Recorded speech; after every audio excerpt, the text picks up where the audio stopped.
My name is Elijah. I've gone to Influencers Church for 3 years, and I've walked with Jesus for those 3 years. I found that God really wasn't for me. I really wanted to live my own life growing up, so I kind of put God on the shelf. I would say that the turning point for me was my mum was diagnosed with cancer, and she lived with cancer for 12 years. And I remember one day I came home from work, and my whole family was over. They sat me down and they said, "Elijah, your mum, she's been in hospital for a few weeks and the doctors don't think she's got too long left. They think she might have a few months." And it was a real shock for me to hear that. It was a real surprise because I'd grown up with mum who had cancer and it was normal for me. I never really saw an end to it. Mum was in hospital for a week, and myself and my older brother lived in the hospital for that week. One of the nights I was quite tired and sore, so I decided to drive home. So I came home and I sat on mum's bed and I opened up my Bible, and in that moment I asked God, I said, this is the point when you can choose to have me or abandon me. And I opened up the Bible to Psalm 18. Psalm 18 is David's cry for help, and he's calling out to God saying, everything is overwhelming me and I'm drowning and I can't see anything. All I can do is cry.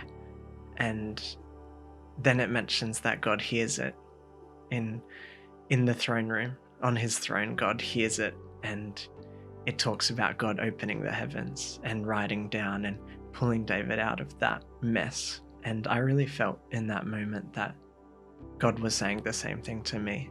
I drove back to the hospital and I walked into the room where mum was, and she was in a state of comatose, so she couldn't respond to me. So I quietly whispered to mum and I said, "Hey mum, I'm coming back. I'm coming back towards Jesus from this moment." And I remember her waking up. It was a private moment between us two, and she woke up from her sleep and she started to sing and she started to praise God, and we praised God together. I think that was one of the most pivotal moments in my life, is seeing God can wake up a person that is unresponsive.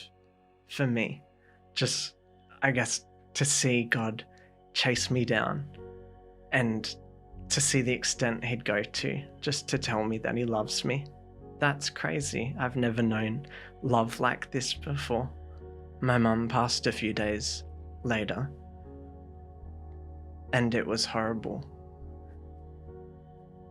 I remember holding her hand, and she opened her eyes and looked at me, and she breathed, and then she stopped. And it was searing pain.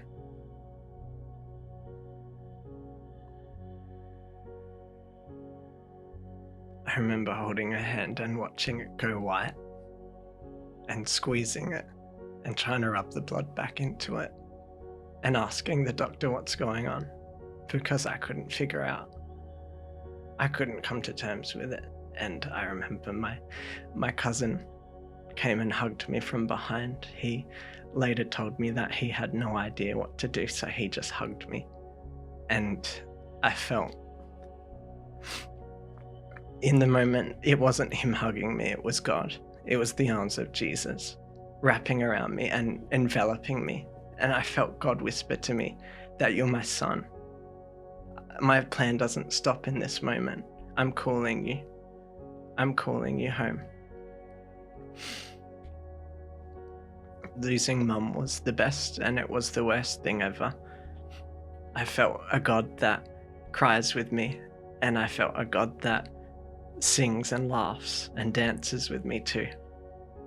It was a drawing a line in the sand kind of moment for me, because the whole life I lived for myself, I had no purpose. But in these moments of absolute pain, I was finding purpose. and I was feeling loved. I'm excited for the future. I'm excited to know God's got something in store for me, and His plan doesn't finish with me in my mess. It keeps going, and He's got more.